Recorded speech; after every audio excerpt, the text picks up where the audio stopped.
Hello viewers, welcome to challenger classes. तो I hope आप सब बढ़िया होंगे। स्वागत है आपका आज सभी। आज तो हम लोग क्या पढ़ेंगे आज ये तो मैं बताऊंगा, लेकिन आज ये बताऊंगा कि मोस्ट प्रोबेबली ये जो इलेक्ट्रोकेमिस्ट्री चैप्टर है इसका ये लास्ट लेक्चर होगा, क्योंकि हम लोग मेजर पार्ट कवर कर चुके हैं गैल्वेनिक सेल्स का, देन कंडक्टेंस और उसके बाद इलेक्ट्रोलिटिक सेल्स। तो आज थोड़ा थ्योरेटिकल पोर्शन है जो कि क्या है, बैटरीज।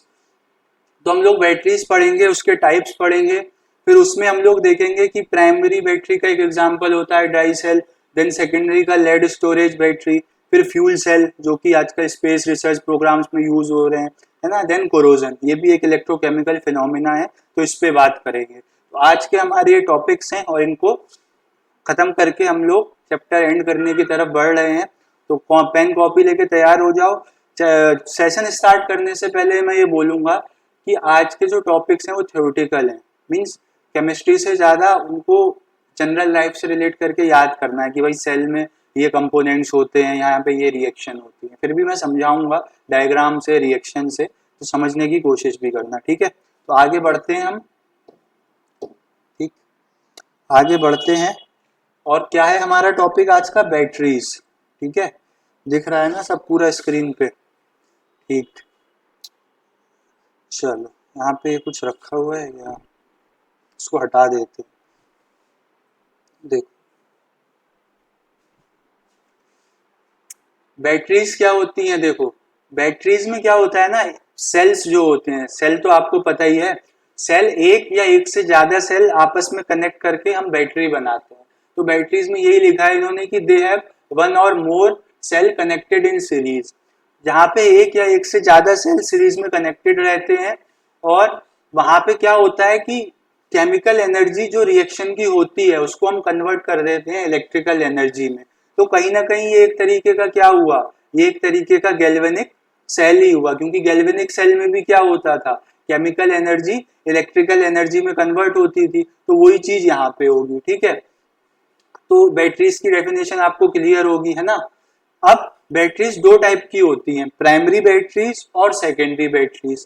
प्राइमरी बैटरीज वो होती हैं जिन्हें आप मतलब एक बार यूज कर दो और फिर वो यूज ना हो सके, मतलब उनको आप रिचार्ज ना कर सको। ऐसा किस लिए होता है, ऐसा इसीलिए होता है कि अगर बैटरीज में जो रिएक्शन चल रही है वो बस फॉरवर्ड डायरेक्शन में ही मूव कर रही है, रिवर्स आ ही नहीं रही है, तो धीरे धीरे क्या है, बैटरीज के जो कंपोनेंट है वो रिएक्ट करके प्रोडक्ट बना देंगे, और एक बार प्रोडक्ट बन गया बस उसी को यूज करके जो एनर्जी जनरेट होगी उसी को आप यूज कर पाओगे। अब आप कहोगे मुझे दोबारा इस बैटरी को यूज करना है, तो वो रिएक्शन रिवर्सिबल नहीं है कि प्रोडक्ट से फिर रिएक्टेंट में कन्वर्ट हो जाए, तो रिवर्सिबल नहीं है।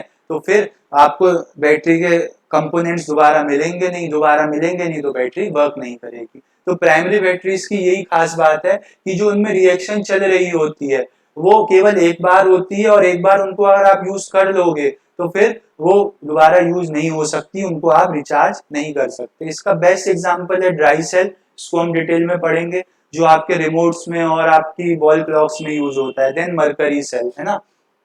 सेकेंडरी बैटरीज क्या होती हैं, सेकेंडरी बैटरीज जो होती हैं वो इनसे बिल्कुल विपरीत है। वो बोलती हैं कि भाई यूज करो, कोई बात नहीं, हमारा प्रोडक्ट बन जाएगा, हम दोबारा रिएक्टेंट में कन्वर्ट हो जाएंगे। मतलब हमारे अंदर यानी कि सेकेंडरी बैटरीज के अंदर जो रिएक्शन चल रही होगी वो रिवर्सिबल होगी। रिवर्सिबल होगी तो आप क्या करोगे, पहले तो केमिकल एनर्जी से इलेक्ट्रिकल एनर्जी जनरेट करोगे, देन आप इलेक्ट्रिकल एनर्जी की हेल्प से फिर से आप केमिकल्स को प्रोड्यूस कर दोगे, तो रिवर्सिबल रिएक्शन में डायरेक्शन में रिएक्शन चली जाएगी। तो after use secondary batteries can be used again by passing current through them in the opposite direction. इसका भी एग्जांपल हम डिस्कस करेंगे लेड स्टोरेज बैटरी के माध्यम से। तो ये इंपॉर्टेंट है, देखो बैटरी डिफाइन करने को आ सकता है बोर्ड के एग्जाम में, डिफरेंसेस लिखने को आ सकते हैं प्राइमरी सेकेंडरी बैटरीज के, और कॉम्पिटिटिव एग्जाम में पूछ लेगा which of the following is not the primary battery, या which of the following is a secondary battery. तो आपको एग्जांपल्स भी ध्यान रहने चाहिए। थ्योरेटिकल है, लेकिन इस बार जो अभी नीट का पेपर हुआ है इसमें बहुत सारे क्वेश्चन ऐसे थे कि कॉन्सेप्चुअल केमिस्ट्री से अलग थे। मतलब केमिस्ट्री इन एवरीडे लाइफ में ड्रग्स का आ गया, है ना, कार्बोहाइड्रेट्स का और विटामिन का, मिनरल्स का, तो ये सब याद ही करना पड़ेगा। तो जिन चैप्टर्स को या जिन चीजों को हम लोग छोड़ देते हैं कि भाई बच्चा खुद कर लेगा, वहीं से क्वेश्चन बन रहा है, तो अब हमें वो भी करानी है। तो मैं तो कराता ही हूँ हर बार, ऑनलाइन में पहली बार आपके सामने करा रहा हूँ, ध्यान से करो, इसको नोट कर लो, ठीक है। फिर आगे बढ़ते हैं हम लोग, आगे और देखेंगे, ठीक। नोट कर लिया इतना, चलो आगे बढ़ते हैं, स्क्रीन लॉक करके लिख लो, थोड़ा ज्यादा है इसलिए ज्यादा टाइम दे रहा हूँ, ठीक है। चलो अब हम लोग देखेंगे डिटेल में ड्राई सेल को। ड्राई सेल क्या है? प्राइमरी बैटरी है, ठीक है। ये कहाँ पे यूज होता है? ये यूज होता है ट्रांजिस्टर्स में और क्लॉक्स में, वही छोटे वाले सेल जो आप बाजार से लेके आते हो। तो सर अगर ये सेल है तो इसमें एनोड कैथोड होगा, है ना। तो एनोड जो होता है इसमें जिंक का होता है, और कैथोड जो होता है उसको कार्बन की रॉड होती है, और उसको सराउंड करते हुए मैंगनीज डाइऑक्साइड का पेस्ट और कार्बन रहता है। साथ ही साथ जो इलेक्ट्रोलाइट रहता है वो NH4Cl और ZnCl2 का पेस्ट रहता है। तो इसको जरा मैं दिखा दूं आपको, ये कैसा दिखता है। देखो एक ब्लैंक स्लाइड लगानी चाहिए थी मुझे, क्योंकि मैंने नहीं लगाई है, भाई गलती है मेरी, मानता हूं मैं उसे। देखो इसको मैं बना रहा हूं यहाँ पे जगह के हिसाब से। देखो ये रहा आपके पास उसका सेल का, है ना, सेल का मैं आपको डायग्राम बना के दिखा रहा हूँ, देखो इस तरीके से। और ये छोटे क्लासेस में भी करते थे यार, वो सेल को जो आता था उसको तोड़ तोड़ के उसके अंदर से वो रॉड निकालते थे, है ना। तो ये वही वाला सेल है, ड्राई सेल, ठीक। देखो यहाँ पे मैंने क्या बताया आपको, ये जो इसका कंटेनर होता है ना, ये जिंक का बना होता है, ठीक है, लिखा भी है देखो, एनोड जिंक। तो यहाँ पे ये जिंक जो कंटेनर है ये क्या करता है, ये एनोड का काम करता है। और किसका बना है? जिंक का, बता ही दिया, ठीक।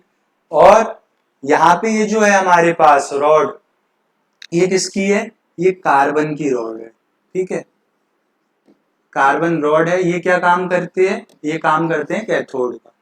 और इस रॉड को सराउंड करते हुए क्या बताया गया है? इस रॉड को सराउंड करते हुए बताया गया है कि भाई साहब एक पेस्ट रखा है, ठीक है।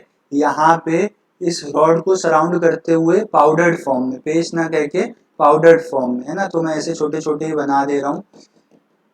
यहाँ पे क्या रखा है? पाउडर्ड फॉर्म में क्या रखा है? देखो ऊपर लिखा भी है पाउडर्ड MnO2 एंड कार्बन, है ना। तो यहाँ पे जो चीज रखी गई है वो क्या है? यहाँ पे ये पाउडर्ड MnO2 है प्लस कार्बन, विद कार्बन के साथ।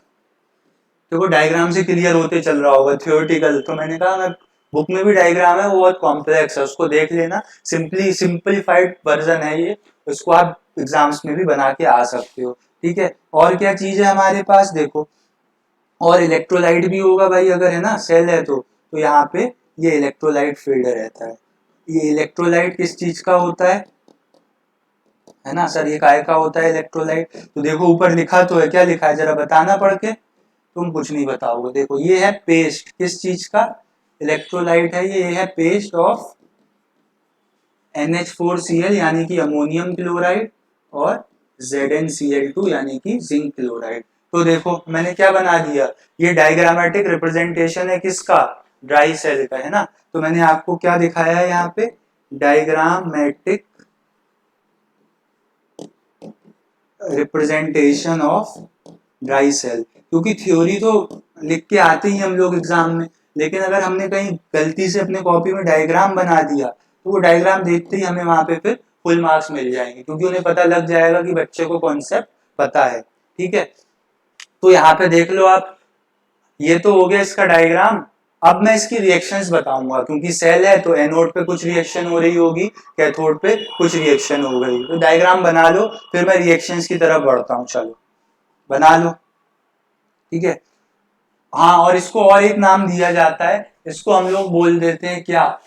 Leg लांसे cell.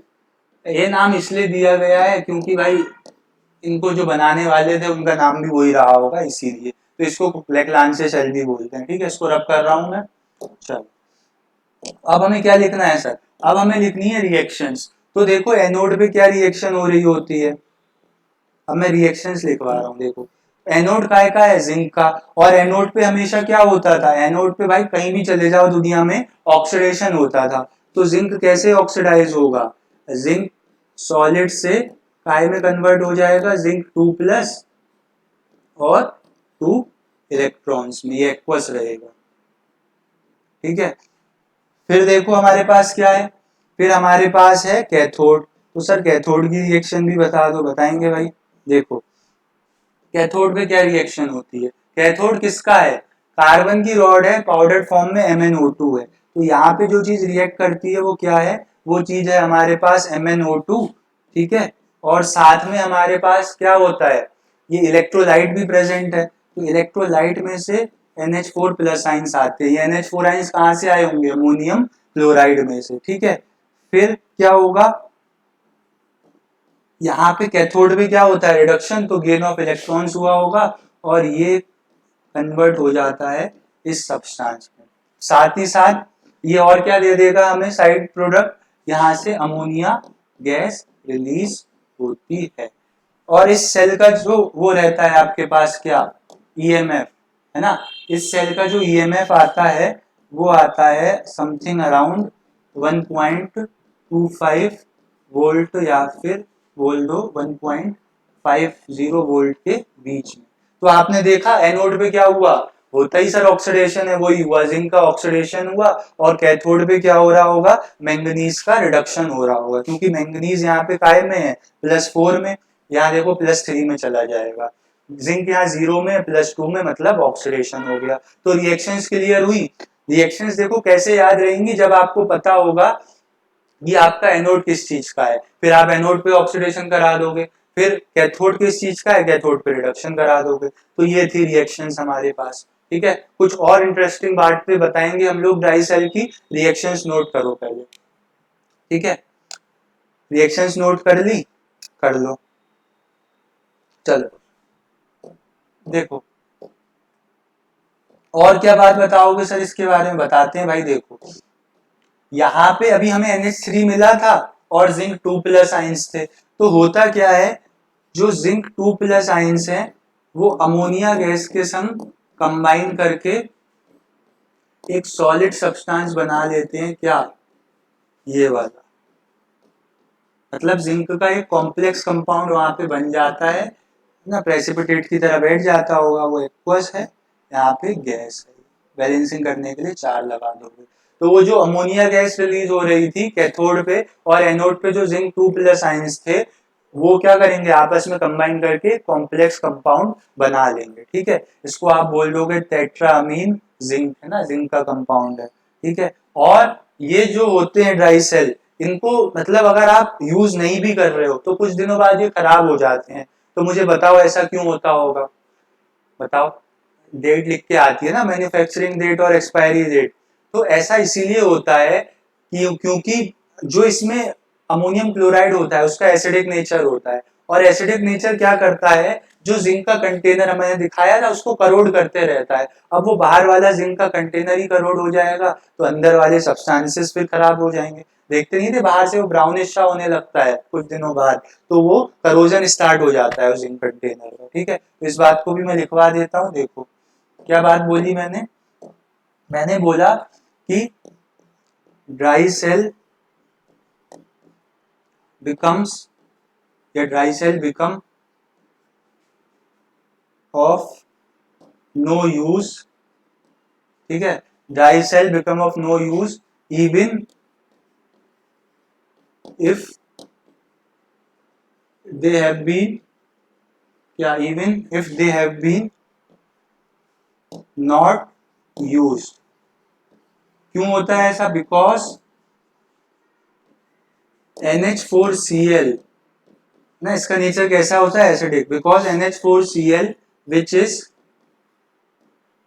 क्या है, which is acidic in nature keeps on, क्या, कीप्स ऑन करोडिंग या डिग्रेडिंग। करोडिंग मतलब जंग लगाना, इसको तो पढ़ने डिटेल में। डिग्रेड मतलब खराब करना, डिग्रेडिंग जिंक कंटेनर, है ना। जिंक कंटेनर को डिग्रेड करते रहता है, कब, zinc container even if the cell is not in use। मतलब अगर आपका सेल यूज भी नहीं हो रहा है ना, इज नॉट इन यूज, अगर यूज नहीं भी हो रहा है तब भी वो कुछ दिनों बाद क्या हो जाएगा, तब भी वो कुछ दिनों बाद खराब हो जाएगा। तो उसका रीजन क्या है, उसका रीजन ये है कि अमोनियम क्लोराइड जो कि एसिडिक नेचर का होता है वो जिंक के कंटेनर को कोरोड करते रहता है। तो आपने देख लिया ड्राई सेल के बारे में, इसका एनोड जिंक का कंटेनर होता है, कैथोड कार्बन की रॉड होती है जिसको सराउंड करते हुए मैंगनीज डाइऑक्साइड प्लस कार्बन का पेस्ट होता है, ठीक है। और इलेक्ट्रोलाइट कौन होता है, ammonium chloride plus zinc chloride. तो ये था हमारे पास ड्राई सेल। तो ऐसे ही लिखे आना है ना, एनोड कैथोड क्या होता है, थ्योरी फालतू में क्या लिखवानी है, कुछ इंपॉर्टेंट बात थी वो मैंने आपको बता दी। और ई सेल क्या रहता है इसका 1.25 से 1.50 वोल्ट तक, इसको नोट कर लो इस बात को, ठीक है, तो रब कर रहा हूं मैं। फिर हम देखेंगे क्या नेक्स्ट, लेड स्टोरेज बैटरीज, लिख लो। नेक्स्ट हम क्या पढ़ेंगे, लेड स्टोरेज बैटरी है आगे, सर स्लाइड तो लगा दो। देखो लेड स्टोरेज बैटरी ये क्या है, ये एग्जांपल है सेकेंडरी बैटरी का। ये कहाँ यूज होता है, वो जो इन्वर्टर वाली बैटरी होती है वही होती है लेड स्टोरेज बैटरी, है ना, या कार में आगे से रखी रहती है बाइक्स में वो। तो it is commonly used in automobiles and inverters, inverters की स्पेलिंग यही देख लेना। अब यहाँ पे एनोड क्या होता है सर, कैथोड क्या होता है, एनोड यहाँ पे लेड का होता है ना, और कैथोड यहाँ पे होता है लेड का, साथ में लेड और डाई ऑक्साइड होता है, और इलेक्ट्रोलाइट होता है सल्फ्यूरिक एसिड। तो देखो अगर इसका मैं डायग्राम बनाऊं यहाँ पे तो कैसा बनेगा, देखो जगह कम है सर, कोई बात नहीं बना रहे। देखो इसमें क्या होता है ना, इसमें मतलब दो तीन सेल्स का कॉम्बिनेशन रखा जाता है ताकि इसकी पावर बढ़ जाए, क्योंकि इससे काम हमें ज्यादा लेना है, ठीक है। तो इस तरीके से है यहाँ पे, और ये रहा एक और, कम से कम तीन सेल तो कनेक्टेड होते ही है, ठीक है। डायग्राम बनाना देख लो, तुम्हारे साथ साथ मतलब साथ साथ स्टेप बाय स्टेप चलोगे तो बनाना भी आ जाएगा, कोई दिक्कत नहीं होगी। बाकी मेरी ड्राइंग तुम देख ही रहो कितनी अच्छी है, एकदम फर्स्ट क्लास। पहले क्या होता था, आर्ट का पेपर तो होता नहीं था, तो वो होती थी ग्रेडिंग, पूरे साल भर तो मैं नहीं करता था काम, लेकिन जब ग्रेडिंग होनी है तो उससे एक दिन पहले मम्मी के पास फाइल लेके बैठा, मम्मी ये कंप्लीट कर दो। तो ड्राइंग बहुत खराब रही, लेकिन ड्राइंग ही खराब रही आर्ट वाली। फिर जैसे जैसे बायो के डायग्राम बनाने लगे, है ना, तो वो फिर सही होने लगा। देखो यहाँ पे क्या है, ये ग्रिड का मतलब ही होता है ना, ग्रिड वाले गेम खेलते हो कॉलम्स, तो ये ग्रिड है और ये आपका स्पंजी लेड है, ठीक है। ये कनेक्टेड होते हैं आपस में, देखो यहाँ तक, ये इस तरीके से, ये मतलब इसलिए बनाया है, अभी बताऊंगा आपको, ठीक है। ये यहाँ से कनेक्टेड होगा, ठीक, और ये जो कनेक्शन है वो यहाँ से इस तरीके से ऊपर चले गई लाइन, पूरी ही कट हो जाएगी फिर वो। देखो सही करूं इसको, पूरा अड़ी है ना, यही तो दिक्कत है। देखो इसको हमें ले जाना है सीधा, हाँ, देखो ये पूरा ही चला गया। क्या कर रहे हो सर, मजाक मजाक नहीं कर रहा हूँ भाई, डायग्राम सही नहीं बन पा रहा।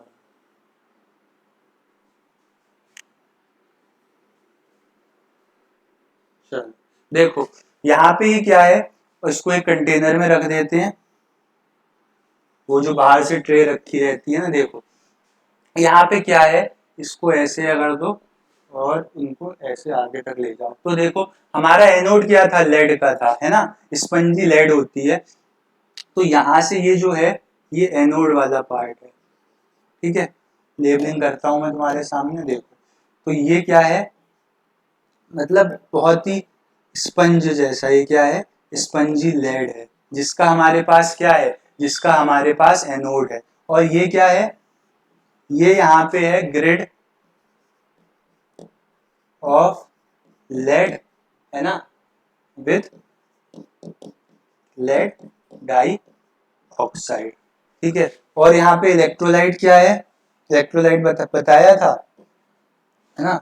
इलेक्ट्रोलाइट कौन है यहाँ पे, इलेक्ट्रोलाइट यहाँ पे है कंसंट्रेटेड H2SO4, और कितना है उसका दे रखा है परसेंटेज 38%, मतलब 38 ग्राम प्रेजेंट होगा अगर आप पूरा 100 ml सॉल्यूशन ले रहे हो। तो यहाँ पे इलेक्ट्रोलाइट क्या है, यहाँ पे इलेक्ट्रोलाइट है क्या आपके सामने, इलेक्ट्रोलाइट है 38% बाय मास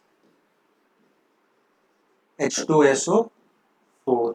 तो देखो डायग्राम समझ में आया है ना। तीन सेल्स का कॉम्बिनेशन है जिसमें कि एनोड जो है वो लेड है और कैथोड कौन है, कैथोड आपके सामने लेड और लेड डाइऑक्साइड की ग्रेड है, ठीक है।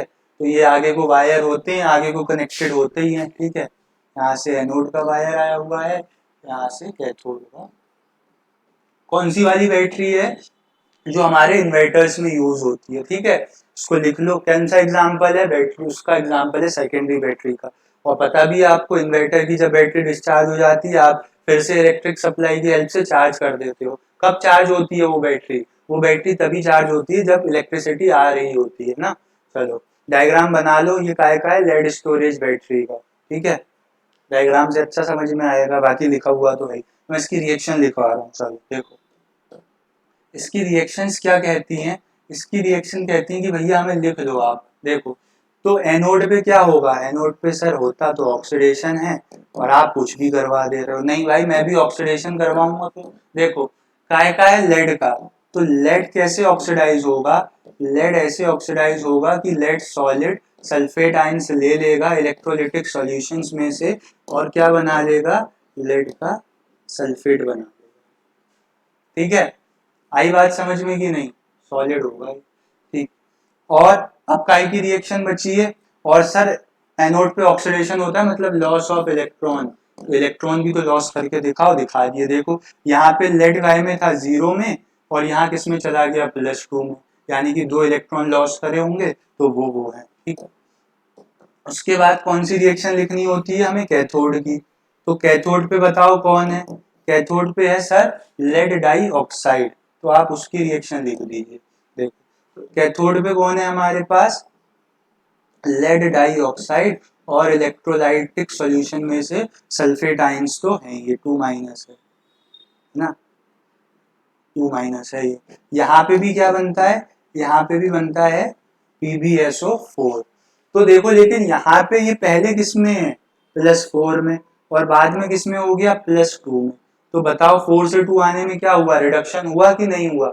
अब इस रिएक्शन को बैलेंस कर दो आप, देखो यहाँ पे भी 2 इलेक्ट्रॉन का लॉस हुआ होगा तो 2 इलेक्ट्रॉन लिख लो। अब ऑक्सीजन देखो यहाँ 4 है, यहाँ 6 है, तो रेडॉक्स में याद करो एसिडिक मीडियम में रिएक्शन कैसे बैलेंस करते थे।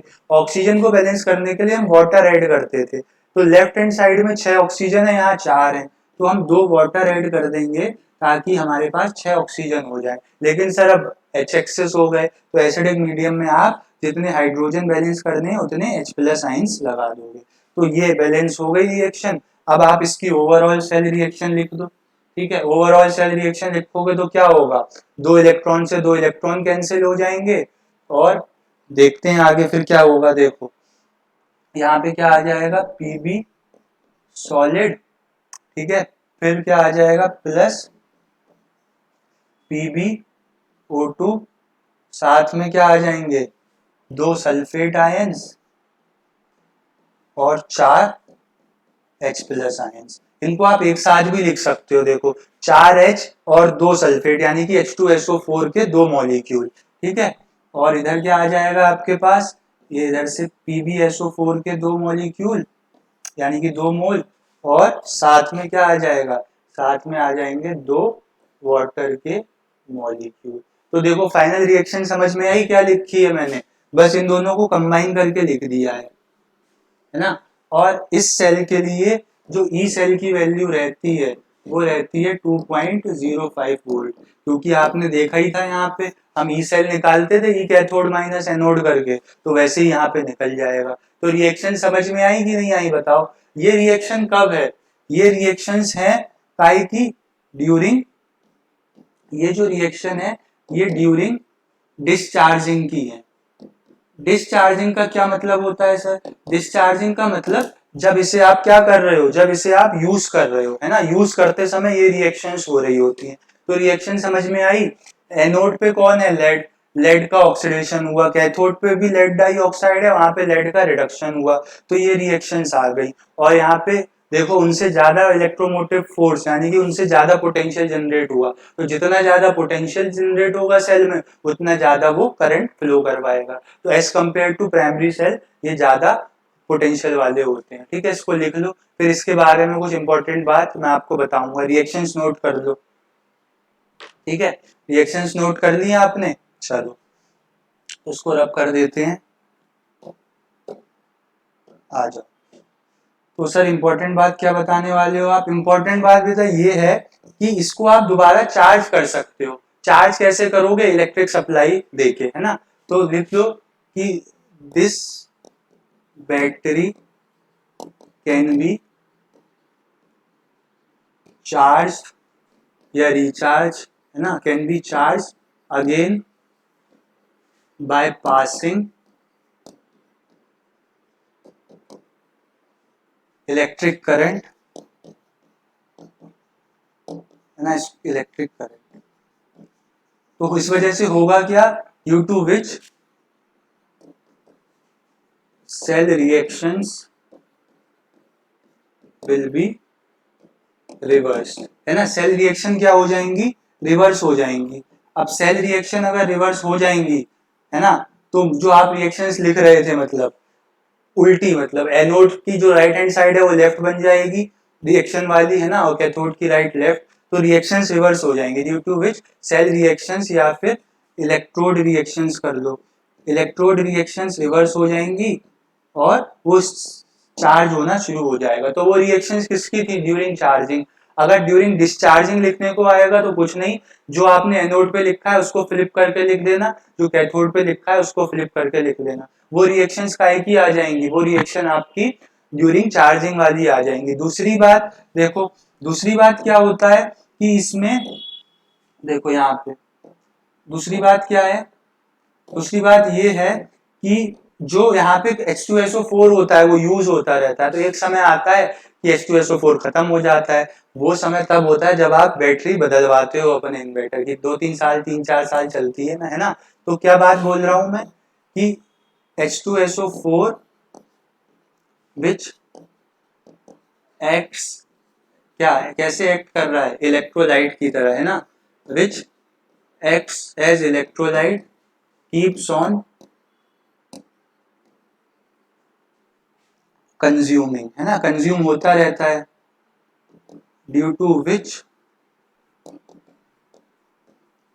After some time there is no H2SO4 left in battery, है ना, जिसकी वजह से वहां पे अब H2SO4 नहीं बचता है एंड बैटरी बिकम्स डेड। यही रीजन है कि वो पुरानी बैटरी आपके घर से ले भी जाते हैं बैटरी वाले, क्यों, क्योंकि उसमें मटेरियल तो है ना, H2SO4 खत्म हो गया बस, तो वो फिर से क्या करेंगे, H2SO4 उसमें प्लेस कर देंगे, वो फिर से बैटरी क्या एकदम से लाइव हो जाएगी, रिलीव हो जाएगा। तो इसीलिए पुरानी बैटरी बेच देते हैं हम लोग ताकि थोड़े बहुत पैसे मिल जाएं, और दुकानदार भी फायदा उठाते हैं, उसमें H2SO4 डाल के फिर से नया बना के उसको हमें फिर नई बैटरी के रूप में सेल कर देते हैं। तो ये क्या थी हमारे पास, ये हमारे पास था लेड स्टोरेज बैटरी। ठीक है, आगे बढ़ते हैं फिर, है ना। हमने प्राइमरी बैटरीज का एक एग्जांपल कर लिया ड्राई सेल, सेकेंडरी बैटरीज का कर लिया लेड स्टोरेज सेल। प्राइमरी वो होती हैं जिनको आप रिचार्ज नहीं कर सकते, एक बार यूज हो गया तो खत्म, खराब। सेकेंडरी में ये है कि हाँ, एक बार यूज हो गया तो रिचार्ज कर सकते हो, लेकिन अगर उसका इलेक्ट्रोलाइट खत्म हो गया तो फिर आपको रिप्लेस ही करना पड़ेगा। ठीक, तो आगे बढ़ते हैं सर, बढ़िए। ठीक है, चल नेक्स्ट हमारे पास क्या है, फ्यूल सेल। बहुत अच्छा इन पे रिसर्च आजकल चल रहा है, काम चल रहा है। देखो फ्यूल सेल क्या होते हैं, ये वो गैल्वेनिक सेल्स होते हैं जो कि डायरेक्ट किसकी एनर्जी यूज करते हैं, कंबशन की। कंबशन करते समय एनर्जी रिलीज होती है ना, तो कंबशन ऑफ फ्यूल से जो एनर्जी निकलती है उसको ये इलेक्ट्रिकल एनर्जी में कन्वर्ट कर देते हैं। तो हम जो एग्जाम्पल पढ़ेंगे, हम पढ़ेंगे किसका एग्जाम्पल, हम पढ़ेंगे यहाँ पे H2O2 फ्यूल सेल का एग्जाम्पल। ठीक है, तो इसमें क्या क्या होता है देखो, मैं आपको डायग्राम से ही दिखाता हूँ। देखो देखो बच्चों, आओ बच्चों तुम्हें दिखाएं H2O2 की कहानी। लो, पता है कहाँ यूज हुआ था? ये अपोलो रिसर्च प्रोग्राम में, जो वो स्पेस में जाने के लिए एस्ट्रोनॉट्स के लिए यूज हुआ था, है ना। तुम्हें क्या पता? सर हमें सब पता है।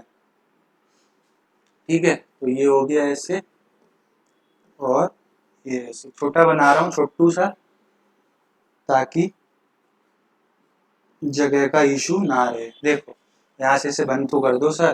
कर दिया भाई। देखो यहाँ से क्या होता है, ये जो ओपनिंग है ना, यहाँ से आप क्या करते हो, हाइड्रोजन गैस को भेजते हो, है ना। Hydrogen gas adsorbed on suitable catalyst. मतलब क्या है? मतलब ये है कि हाइड्रोजन गैस बहुत ही नटखट बालक है, वो इधर उधर घूमने चला जाएगा, लेकिन अगर कैटलिस्ट होगा, कैटलिस्ट क्या करेगा, उसे अपनी सरफेस पे एड्सॉर्ब करा के रखेगा। कैटलिस्ट कौन सा हो सकता है? निकेल हो सकता है, पैलेडियम हो सकता है, प्लेटिनम हो सकता है। हाइड्रोजनेशन रिएक्शंस में आप देखते थे ना, ठीक है।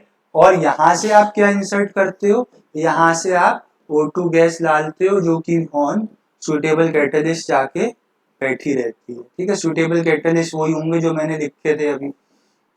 ठीक है, और यहाँ पे क्या होता है, यहाँ पे आपका इलेक्ट्रोलाइट भरा रहता है। ठीक है, यहाँ पे क्या भरा रहता है, यहाँ पे इलेक्ट्रोलाइट भरा रहता है, जो कि क्या होता है, एक्वस KOH होता है। ठीक है, कोई भी हाइड्रो ऑक्साइड ले सकते हो। और यहाँ से ये क्या हो गया फिर, ठीक है, ये होता है आपका एनोडिक टर्मिनल, है ना। एनोड कैसा होता है सर? गैल्वेनिक सेल में तो नेगेटिव होता था, लोन भूल जाते हो यार। और ये क्या है, कैथोड। ये कैसा होगा सर? ये होगा आपके सामने पॉजिटिव, है ना। इलेक्ट्रोड्स कैसे होते हैं इसमें? पोरस इलेक्ट्रोड्स होते हैं, हल्के हल्के पोर्स होते हैं, ताकि गैसेस का मूवमेंट हो सके, है ना। तो ये क्या है, ये पोरस एनोड है ना, कंटेनिंग ये सब। और ये क्या है, पोरस कैथोड है। इनकी खास बात ये है कि इनकी एफिशिएंसी ज्यादा होती है। उन सेल्स की अगर 30 से 40% होती है, तो इन सेल्स की जो एफिशिएंसी होती है वो और बढ़ जाती है। वो कितनी हो जाती है, 60-70% तक इनकी एफिशिएंसी रहती है। तो ये मैंने क्या बनाया है आपके सामने, ये मैंने बनाया है H2O2 का क्या, H2O2 का फ्यूल सेल, है ना। तो डायग्राम बना देना। अब कहोगे सर रिएक्शन भी बताओ, तो डायग्राम बना लो एक बार, और ध्यान रखना एनोड पे क्या है, कैथोड पे क्या है, तभी रिएक्शन लिख पाओगे। ठीक है, चलो फिर रिएक्शंस लिखें। लिखते हैं सर, पहले डायग्राम बना लो।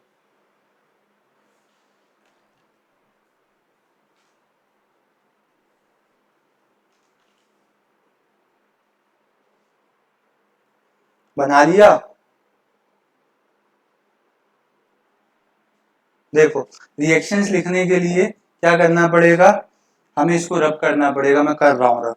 ठीक, चलो अब हमें रिएक्शंस लिखनी है, तो वही अलग अलग रिएक्शंस होंगी। देखो क्या होगी, एनोड पे अलग होगी, कैथोड पे अलग होगी। तो देखो ग्रीन ही हो गया। देखो एनोड पे क्या होगा, एनोड पे देखो, एनोड पे रिएक्शन जो होगी आपके सामने कौन था, हाइड्रोजन गैस जा रही थी, है ना।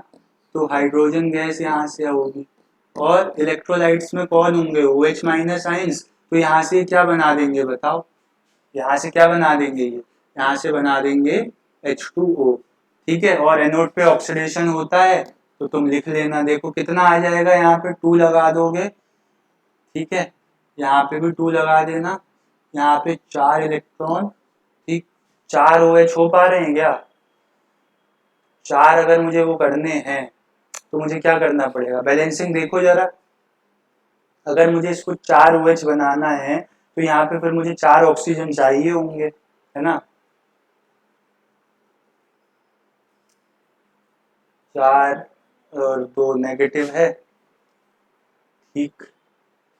फिर इसको मुझे इंक्रीज करना पड़ेगा, 8H2 करना पड़ेगा। देखो अगर मैं इसको बैलेंस करता हूँ, बैलेंसिंग का चक्कर अलग है। देखो H2 है और क्या है, OH माइनस है, ठीक। तो यहाँ से प्रोडक्ट तो ये बनेगा, ये जाहिर सी बात है, ठीक। अब देखो मुझे बैलेंसिंग भी करनी है, ये तो नेगेटिव चार्ज के लिए तो 4 ये रहेगा, उसके लिए आपको 4 वाटर मॉलिक्यूल्स बनाने पड़ेंगे, तो फिर आपके 8 हो, 4 दूनी 8 से कितना करोगे, इसे भी 4 ही करोगे ना, हाँ इसे भी 4 करना पड़ेगा, तभी तो 4 दूनी 8 होंगे वो, ठीक है। तो देखो 4 टू जा 8, 4 टू जा 8 बैलेंस है, नहीं यार बैलेंस तो है, ये 4H ये वाले भी तो थे, कंफ्यूज यार देते हो यार तुम लोग। देखो H कितने हैं यहाँ पे, 2 4 6, यहाँ कितने 4 दूनी 8, तो यहाँ पे क्या लगाऊं मैं, 2 से लगा दूं, 2 टू जा 4 और 4 8, 4 टू जा 8, ठीक है। तो ये एनोड की रिएक्शन हो गई। अब कैथोड पे क्या हो रहा होगा, देखो कैथोड से कौन जा रहा था, कैथोड पे जा रहा था ऑक्सीजन, है ना। तो ऑक्सीजन गैस, साथ में उसे कौन मिल जाएगा, साथ में उसे वाटर मॉलिक्यूल मिल जाएंगे, और वो क्या बना लेगा फिर, वो OH माइनस आइंस बना लेगा, ठीक है बच्चा, ठीक है सर।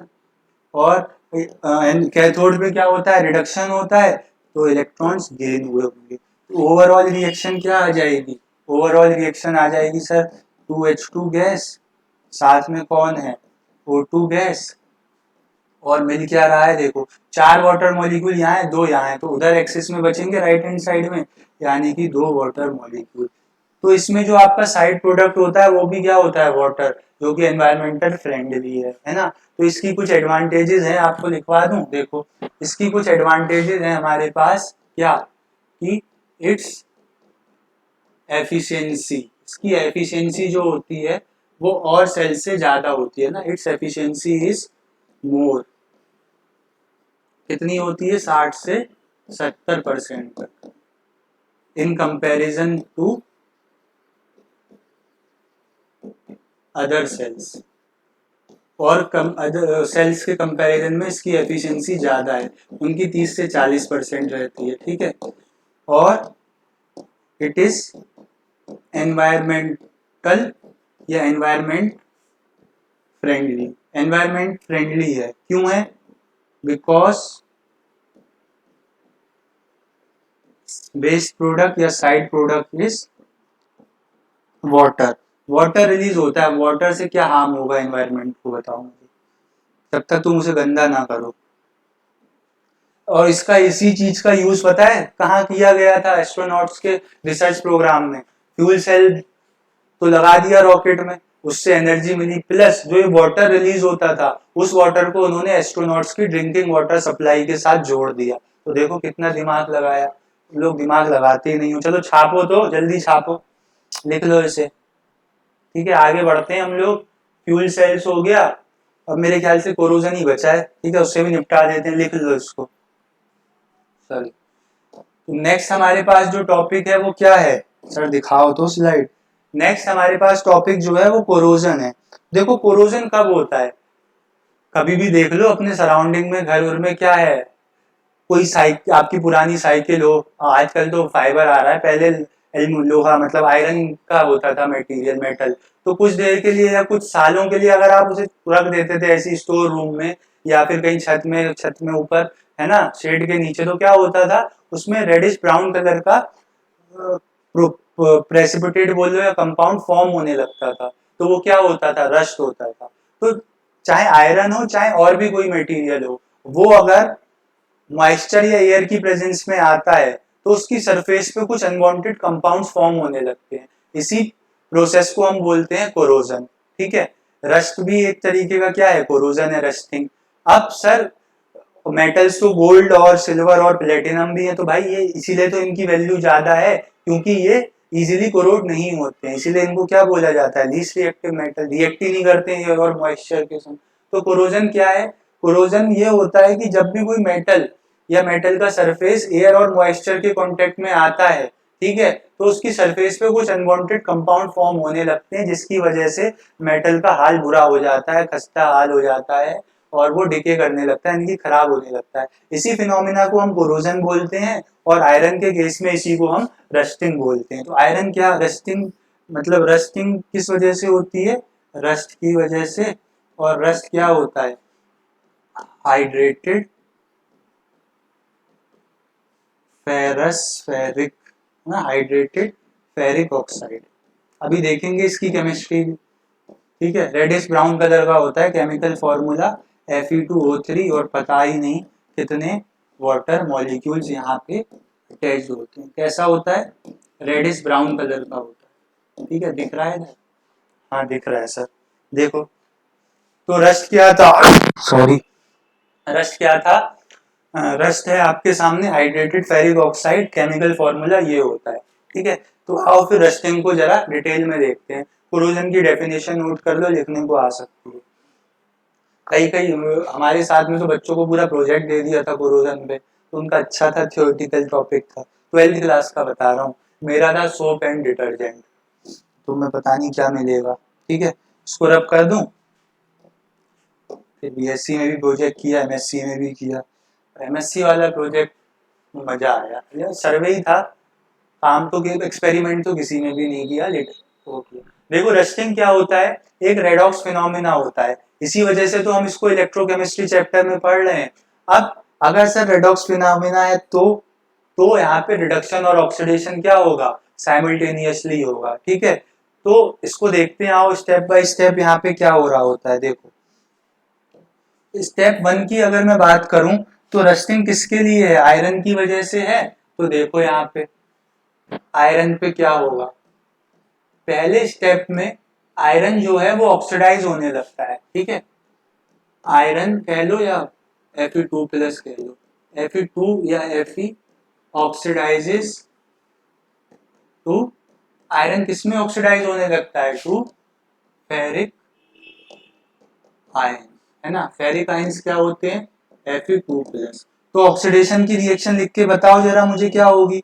देखो यहाँ पे क्या रिएक्शन हो रही होगी? Fe सॉलिड और ऑक्सीडाइज मतलब लॉस ऑफ इलेक्ट्रॉन्स, तो ये किस में कन्वर्ट हो जाएगा? Fe2+ और 2 इलेक्ट्रॉन्स में, ठीक है। तो ये हो गया हमारे पास क्या? आयरन के ऑक्सीडेशन की रिएक्शन। अब देखो आपके एटमॉस्फेयर में क्या है? कार्बन डाइऑक्साइड गैस होती है कि नहीं होती है बताओ। तो वो क्या होता है? आयरन क्यों कोरोड? क्योंकि वो रिएक्टिव है ना, उसका इतना इलेक्ट्रोड ऑक्सीडेशन पोटेंशियल अच्छा खासा है, तो खुद ब खुद ऑक्सीडाइज करने लगता है ना। और फिर एटमॉस्फेयर में क्या होता है? देखो कार्बन डाइऑक्साइड, ठीक है, कंबाइन करती है किसके संग? कंबाइंस विद मॉइस्चर, मॉइस्चर के साथ कंबाइन करते हैं, ठीक है। तो सर क्या होता है? मॉइस्चर के संग कंबाइन करते हैं टू फॉर्म कार्बोनिक एसिड। क्या बना लेते हैं? Carbonic acid.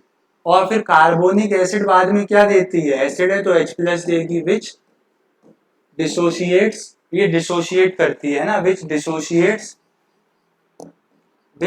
Dissociates to give H+ ions. तो ये क्या दे देते हैं हमें?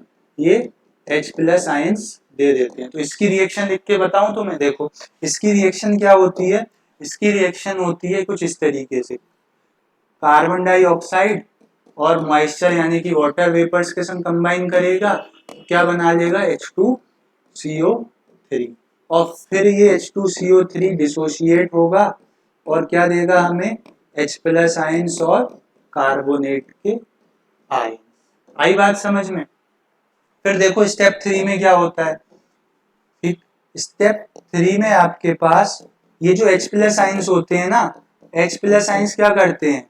H+ आयंस जो होते हैं वो इन इलेक्ट्रॉन्स को ले लेते हैं जो आयरन ने दिए थे ड्यूरिंग ऑक्सीडेशन। तो H+ आयन टेक्स इलेक्ट्रॉन्स, है ना, और क्या करते हैं? अपने आप को ऑक्सीडाइज कर लेंगे। H+ ion takes electron and forms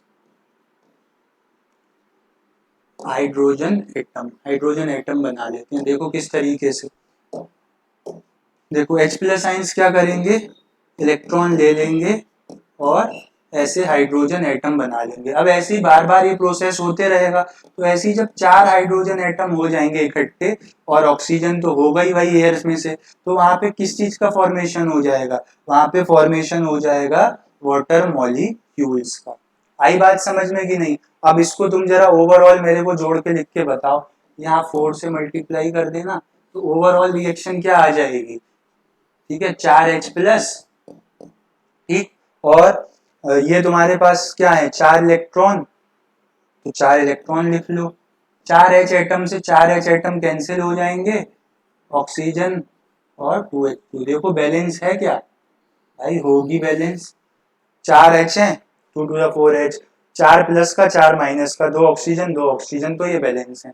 तो यहाँ पे देखो इस वाली रिएक्शन में क्या हो रहा है, इस वाली रिएक्शन में ऑक्सीडेशन हो रहा है, और इस वाली रिएक्शन में क्या हो रहा है, रिडक्शन हो रहा है। तो अगर मैं ऑक्सीडेशन और रिडक्शन रिएक्शन को मिला दूं तो वो फिनोमेना क्या कहलाता है, वो फिनोमेना कहलाता है रेडॉक्स फिनोमेना। तो यहाँ पे रेडॉक्स रिएक्शन हो जाएगी बाद में, ठीक है। तो मैं कहाँ पे लिख के बताऊं तुम्हें, लिख लो इस रिएक्शंस को, नोट कर लो। ये रिएक्शन 1 और ये रिएक्शन 2, इनका हम अभी यूज करेंगे, ठीक है। तो रिएक्शंस ध्यान रखना, मैं इनको रब करूं, रब कर रहा हूं, देखो Fe2+ था और ये था, ठीक है।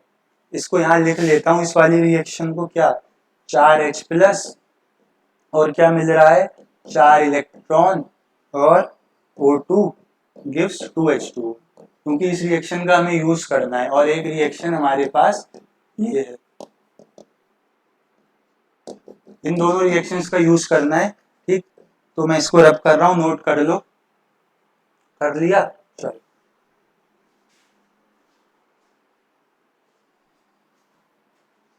देखो अब क्या हो रहा है, अब आप जो ये पहली रिएक्शन थी और दूसरी रिएक्शन थी, पहली रिएक्शन को क्या करो आप, इलेक्ट्रॉन्स बराबर करने के लिए 2 से मल्टीप्लाई कर दो, है ना। तो मैंने यहाँ पे क्या किया, यहाँ पे मैंने पहली रिएक्शन को 2 से मल्टीप्लाई किया, ऐड करके लिख दिया दूसरी रिएक्शन के साथ। तो क्या हुआ देखो, तो तुम्हारे को मिला 2Fe, और साथ में क्या मिला, 2Fe 2+ प्लस में 4 इलेक्ट्रॉन, और नीचे वाली रिएक्शन क्या थी, 4H+, साथ में 4 इलेक्ट्रॉन, ठीक है, प्लस O2, और यहाँ पे क्या है 2H2। चलो इन रिएक्शंस को जब आप जोड़ के लिखोगे, 4 इलेक्ट्रॉन से इलेक्ट्रॉन कैंसिल हो जाएंगे, तो रिएक्शन क्या मिलेगी, 2Fe, ठीक है, सॉलिड रहा होगा, H+ आयंस आ गए, और O2 आ गया ऑक्सीजन की प्रेजेंस में, और क्या बन गया, ये बन गया ये, ठीक है। तो ये बन गया ये चीज आपके साथ। तो हो गई ना, यही ओवरऑल रिएक्शन होती है रस्टिंग की, ओवरऑल जिसमें आयरन ऑक्सीडाइज हो जाता है, ओवरऑल रिएक्शन ऑफ रस्टिंग। तो हमने क्या किया, एनोड कैथोड यानी कि ऑक्सीडेशन रिडक्शन की रिएक्शन लिखी, उनको कंबाइन किया, और जो रिएक्शन आई वो रेडॉक्स रिएक्शन तो होगी फिर, है ना। तो हमने रेडॉक्स रिएक्शन लिख दी। तो ये ओवरऑल रिएक्शन थी रस्टिंग के लिए। लेकिन अभी प्रोसेस रुकता नहीं है, देखो आगे क्या होता है। आगे ये जो फेरस आयंस हैं, फेरिक आयंस है ना, Fe2+ आयंस फर्दर किसके संग कंबाइन करते हैं, फर्दर कंबाइन विथ, इसके संग फर्दर कंबाइन विथ एटमॉस्फेरिक, जो एटमॉस्फेयर में ऑक्सीजन है ना, एटमॉस्फेरिक ऑक्सीजन इन मॉइस्चर, क्या बना लेते हैं, टू फॉर्म, फेरस था, form ferric oxide, ferric oxide बना लेते हैं, फेरस था फेरिक बना लेंगे, ठीक है। तो रिएक्शन लिख के बताऊं इस चीज की, देखो इसकी रिएक्शन क्या होगी, देखो ये क्या है, हमारे को क्या मिले Fe2+ आयंस, तो ये कंबाइन करेंगे ऑक्सीजन के साथ और H2O के साथ, तो क्या बना लेंगे Fe2O3। तो ये क्या आ गया, ये तो था तुम्हारे पास फेरस आयंस, तो ये क्या आ गए फेरिक ऑक्साइड, जो कि क्या होता है Fe2O3 होता है। अब इसको बैलेंस कर लेना भाई, बैलेंस करते रहना तुम, ठीक है। यहाँ पे कितने हैं, 3 हैं, बैलेंसिंग करते रहना है, ठीक है। तो ये आ गया तुम्हारे पास। अब फिर फाइनली क्या होगा, ठीक है, उसके बाद क्या होता है देखो, उसके बाद फिर ये कंबाइन कर जाता है Fe2O3 पता नहीं कितने वाटर मॉलिक्यूल्स के साथ, और कंबाइन होके हमें क्या देता है, हमें देता है Fe2O3.XH2O, जिसको ही आप रस्ट बोलते हो, और ये रेडिश ब्राउन कलर का होता है। दिख रहा है ना उधर, हाँ दिख तो रहा है सर। तो रस्टिंग तो आपने रेडॉक्स फिनोमेना यहीं पे एक्सप्लेन कर दिया, लेकिन प्रोसेस रुकता नहीं है, आगे की तरफ बढ़ रहा होता है, तो वो मैंने आपको लिख के बता दिया कि वो फर्दर एटमॉस्फेरिक ऑक्सीजन के संग कंबाइन करता है, तो ये सॉलिड सब्सटेंस यही तो दिखता है आपको, सॉलिड होता है, यही तो पपड़ी दिखती है इसकी, ठीक है। तो भाई अब ये नुकसान बहुत करता है हमारा रस्ट, है ना, सामान को गला दे रहा है, तो अब हमें क्या देखना है, अब हमें देखना है कि इसको प्रोटेक्ट कैसे करना है, प्रोटेक्शन कैसे होगा कोरोजन से, तो उसको देखते हैं। आओ चलो, अब करूं, कर देता हूँ। तो अब हमें क्या देखना है, अब हमें देखना है कि सर इसका प्रोटेक्शन कैसे करोगे आप। तो नेक्स्ट हमारा जो टारगेट है वो क्या है, प्रिवेंशन फ्रॉम रस्टिंग। तो देखो इसके बहुत सारे तरीके हैं। पहला तो है बैरियर मेथड। बैरियर मेथड में आप क्या करते हो, बैरियर मेथड में आप ये करते हो कि जो भी आपका मेटल सरफेस है उसको आप क्या कर लेते हो, उसको या तो आप पेंट कर देते हो, है ना। बैरियर मेथड में क्या होता है, मेटल सरफेस जो होता है ना, metal surface to be prevented, जिसको आपको प्रिवेंट करना है, metal surface to be prevented from corrosion, है ना, या रस्टिंग, किसी का भी आ सकता है लिखने को, is covered with paint. Paint कर देते हैं, तभी तो कहते हैं भाई पेंट कराते रहो दरवाजों में, है ना, या उसकी ऑयलिंग कर दो, या फिर कोई और ग्रीसिंग कर दो, ग्रीस के साथ सब्सटेंस होता है ऑयल की तरह, ठीक है। तो ये क्या हो गया, बैरियर मेथड हो गया, आपने सरफेस पे बैरियर लगा दिया। अब आपका जो एटमॉस्फेरिक ऑक्सीजन है वो मेटल तक पहुंच ही नहीं पाएगा, पहले उसके ऊपर पेंट की लेयर है, वो सब है ना, तो इसलिए कहते हैं कंटिन्यूअसली पेंट करते करवाते रहा करो। देन क्या होगा, नेक्स्ट एक मेथड होता है क्या, कि आप मेटल सरफेस को क्या कर दो, कंबाइन कर दो, metal surface combined with slightly more reactive metal, है ना, जो थोड़ा सा ज्यादा रिएक्टिव होगा मेटल, उसके संग इसको कंबाइन कर दो with slightly more reactive metal. तो आयरन के केस में उससे थोड़ा सा ज्यादा रिएक्टिव कौन होता है, जिंक, है ना, तो हम जिंक के संग कंबाइन कर देते हैं, जिसी प्रोसेस को हम क्या बोलते हैं, गैल्वेनाइजेशन बोलते हैं कि नहीं बोलते हैं। तो क्या होता है देखो यहाँ पे, in case of iron, iron के केस में क्या होता है, इट इज, है ना, क्या करते हैं, इसको हम कंबाइन कर देते हैं, इज कंबाइंड विथ जिंक, ठीक है, जिंक के संग हो जाता है कंबाइंड विथ जिंक, और क्या होता है, and due to the slightly more reactiveness of zinc, ना, जिंक ज्यादा रिएक्टिव होता है, इट गेट्स करोड फर्स्ट, ये पहले करोड होने लगता है, ठीक है। तो ये बात नोट कर लेना, यहाँ पे क्या हुआ, जिंक ने अपना कुर्बानी दे दी, अपने आप को सेक्रीफाइस कर दिया, तो इसी मेथड को हम क्या बोल देते हैं, इसी मेथड को हम बोल देते हैं सेक्रीफिशियल प्रोटेक्शन या सेक्रीफाइशियल प्रोटेक्शन मेथड, है ना। एक ऐसा मेथड था, ये था सेक्रीफिशियल, जिंक को अपनी कुर्बानी देनी पड़ी आयरन को बचाने के लिए, कोई बात नहीं, क्योंकि आयरन का जो रहता होगा ना पोटेंशियल, वो 0.46 के पास रहता है ऑक्सीडेशन, और जिंक का रहता है शायद 0.76, हाँ 6 ही होता है उसका, तो वो ज्यादा होता है, तो जिस चीज का ऑक्सीडेशन पोटेंशियल ज्यादा है वो पहले ऑक्सीडाइज हो जाएगा, तो उसका कोरोजन स्टार्ट हो जाएगा, आयरन का सरफेस आपका बचा रहेगा, ठीक है। तो बैरियर मेथड हो गया, सैक्रिफिशियल प्रोटेक्शन मेथड हो गया। रब कर रहा हूं, एक तरीका और है कि आप कुछ एंटी रस्ट सॉल्यूशंस यूज कर लो। देखो एक तरीका क्या है हमारे पास कि सर हम कुछ क्या यूज कर लें, using anti rust solution. Anti rust मतलब जो रस्टिंग को होने ना दे, वैसे सॉल्यूशन यूज कर लो।